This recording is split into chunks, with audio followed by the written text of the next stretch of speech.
Namaskar. Welcome to Prakash on Basics.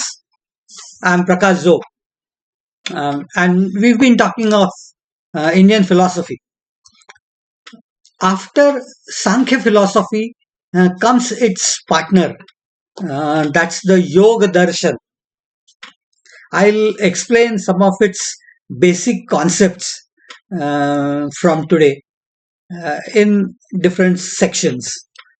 Mm, The correct word is yoga, not yoga. That's an improper, mutilated pronunciation. Um, I'll stick to yoga, and I'll request all of you all to do the same henceforth. Use the original, correct pronunciation. Um, Most people only think of pranayam, that is breathing exercises, and yogasana, that is postures and posture training, as the meaning of yoga. Some of us know the other words such as Ashtanga Yoga, Hatha Yoga, Raja Yoga, Kriya Yoga. That's great. But these are all later aspects, mostly activity based. Uh, the primary one is the Yoga Darshan, the Yoga philosophy. That's the one I'll begin with today. Sankhya and Yoga form a pair of orthodox Indian philosophies because their core concepts are very similar, uh, practically the same. Um, for Sankhya, I have covered many of them at length in the last two lectures on similar topics when I spoke on the Sankhya philosophy itself. Yoga is earliest referred to in the Kathopanishad of the Rigveda. That puts it back minimum 3000 years back, probably a little more. Um, Yoga is also mentioned in Mahabharata, in Yoga Vasishtha, in Shvetashvatar Upanishad also. So there are many early references to it. And then Shiva is said to be Mahayogi. And in Gita, Sri Krishna is Yogeshwar, God of yoga, who explains different aspects of yoga. The Bhagavad Gita deals with Karma Yoga, Bhakti Yoga, Jnana Yoga, and in fact, the chapters also culminate with a term associated with yoga. But the yoga in Gita is different from what we are dealing with here today. There, it is the path to unifying oneself with the ultimate, that is the Lord. And then in the Sindhu civilization, Indus civilization, as people talk about it, Sindhu civilization, there is a very popular seal that is seen, and that depicts a yogic asana according to some experts. Even if he is said to be Pashupati, the outcome of the asana is still something that is very similar to a yogic posture. Actually, even the Buddhist and the Jain thinkers have used terms from yoga philosophy. All these indicators tell us how old this philosophy and its methodology is as far as Indian culture is concerned. The primary text is obviously Patanjali's Yoga Sutra. It has 196 sutras, and they have been divided into four chapters. They are known as the Samadhi Pad, Sadhana Pad, Vibhuti Pad, and Kaivalya Pad. And he covers all the aspects related to yoga in these very brief sentences, which are obviously the aphorisms of certain special category related only to Yoga Sutras. And then a little later, there is a Vyasa Bhashya. This is a major commentary on the original text.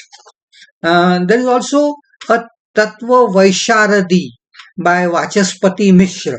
That is from around the 9th century. Mm. Later on, Patanjali also explains Ashtanga Yoga, the eight-limbed form of yoga. And then there are people who have interpreted the Hatha Yoga. Um, and of course, it is the great Swami Vivekananda who introduced the West to yoga. The world recognizes its importance today as the Yoga Day on 21st of June. But the foundation of all this is in the Yoga Darshan, where mental perfection is important as well as physical perfection. It is the uh, philosophical part that I'll concentrate on today. Uh, Sankhya and Yoga are paired philosophies because their core concepts are the same. Both are orthodox philosophies uh, that accept the authority of the Vedas. Typically, the word known is Veda Pramanya, and they are said to be the Astic darshans. But Sankhya is the one that does not accept the existence of God or Ishvara. So it is said to be Nirishwara Vadi. Um, as I had explained last time, Sankhya is based on 25 factors. Yoga uses one more, the 26th, which is Ishvara, that is God's existence. Uh, I'll re-enumerate all these factors once more if you haven't heard the previous lecture. Uh, Purusha, that is consciousness. Prakruti, the potential of creativity of all matter that is around us. Then Mahat, that is intellect. Ahankar, that is self-awareness. And Manas, that is mind. These form the first five. The next five are the five senses, rather sense organs, typically referred to as Jnanendriya. Um, the next five are the senses themselves, uh, which these organs detect. They are referred to as the Tanamatras: form, hearing, smell, taste, touch. I've gone into details last time. Uh, that brings to the next five, which are the action organs, the karmendriyas: mouth, which is associated with speech, and hands and legs, and anus, and sex organs. These are all associated with the activities that we have or undertake during our lifespan. And lastly, there are those five elements: Pancha Mahabhuta: Prithvi, Aap, Tej, Vayu, Akash, earth, water, radiation, wind, and space. And all these 25 then, according to Sankhya, form the whole universe that is around us. Yoga adds Ishvara as the 26th factor. He is referred to as Purusha Vishesh, that is a special type of Purusha. Then other aspects also are quite similar. Yoga accepts three pramanas, that is valid sources of knowledge, out of the possible six that are there. These are Pratyaksha Praman, Anuman, and Shabda. Pratyaksha is perception, that is directly uh, getting knowledge by our senses, and its correct interpretation, of course, by one's intellect. Anuman is inference based on the previous knowledge and experience. The typical example, if you see smoke, there must be fire somewhere, and so forth. And the next one, obviously, is the Shabda Pramana, that is verbal testimony. There, of course, Vedas and the scriptures are said to be the true sources of knowledge that are to be believed without doubt. Also, there is one more aspect in this. It is known as Aptavachana.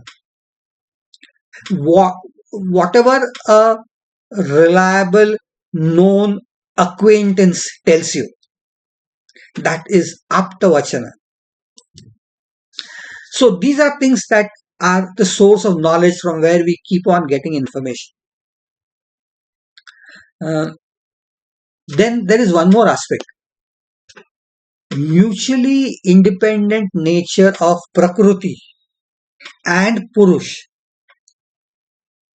makes this as a dual aspect. And so, this particular philosophy, that is the Yoga Darshan, is a dualistic philosophy, not the Advaita type that we talked of in Vedanta.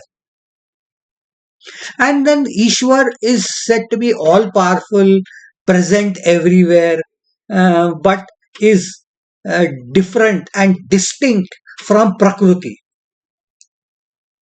He is not its creator, according to Yoga Darshan. They are independent, ever existing entities. And that's why this dual aspect. Then those other factors that I had referred to, remember, the origin of the universe, the sustenance, and its end.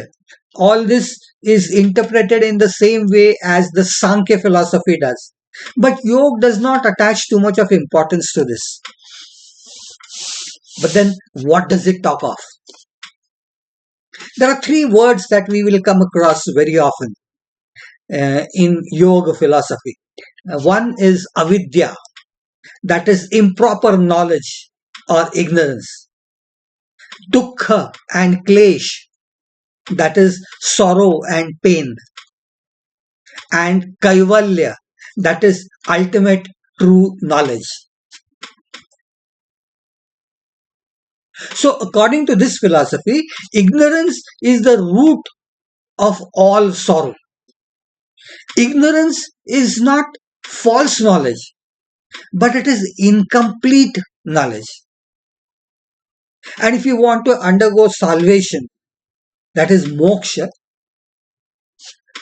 total and perfect knowledge is what is necessary, and that is kaivalya. Obtaining kaivalya is one of the objectives and that leads to salvation. Once kaivalya is achieved, the purusha or the individual cannot be entangled in prakriti. That is all the worldly aspects that are around us. Showing the path to this salvation is the prime objective of Yoga Darshan. It provides methods to train not only the mind but the body to achieve moksha, or salvation. Uh, Mental and physical excellence is the key to salvation, according to Yoga Darshan. And we have to remember that it begins with social, moral, and ethical standards at personal level and when we interact with others. And that's what the first two areas, yam and niyam, that I will discuss sometime. That's what they concentrate on. Uh, what is then yoga? Yoga is the word yoga comes from yuja, the Sanskrit root. Uh, it has been given three meanings. Vyasa attaches samadhi as one of the meanings. Sanyog, sanyaman. All these apply to the concept of what yoga really is. Samadhi is deep concentration, ultimate meditative state of an individual. Sanyog comes from yujir, that is joining. Here, obviously, it is joining of Atma and Paramatma, that is the individual soul and the ultimate Lord Himself. Um, there is a translation uh, which also refers to the word yoke. That the yoke that I'm talking of now is the English word yoke. Um, it's it's the one that is put around the neck of a pair of bulls to drag the cart, and that also, according to me, is equally befitting because the body and the mind are synchronized with each other, moving towards a common goal of moksha or salvation. And for this sanyaman, that is control, total control of the body and mind, is equally valid and important in yoga. So Maharishi Vyas says samadhi is yoga, and Yoga Vashishta says that yoga is the tool to cross the sea of materialistic attachments. That's referred to as Bhava Sagar or the Samsara Sagar. And liberation comes only through Kaivalya. Patanjali goes ahead and explains the type of sorrows, klesh, the concept of what chitta is, and its types. Uh, he deals with not only the physical aspects but also the mental aspects of many concepts. Understanding the body and the mind, uh, always keeping perfectly uh, social as well as uh, moral concept in mind, is what is insisted on in the yam and niyam that I mentioned. And realize that all this has been put forward by Patanjali and many other sages, because this finally Yoga Sutra again is a compilation, and many others who followed it up. And this is 3,000 years ago. So we must give our salutations to this practical philosopher, Maharshi Patanjali. His definition and discussion um, basically starts off with Chitta Vritti Nirodha, the method of salvation that comes through the control of certain factors, Chitta and Vritti. And that, my dear friends, will be the topic that I will talk of next time we meet, because that is the core on which this particular concept of yoga is based. If you have liked whatever I have mentioned, please like and subscribe to this channel. Read a little more about the basics of what these two are. I have just given you the starting points. You have to jump deeper into this ocean of knowledge. And we are going to go to this next issue next time. Till we meet again. Namaskar.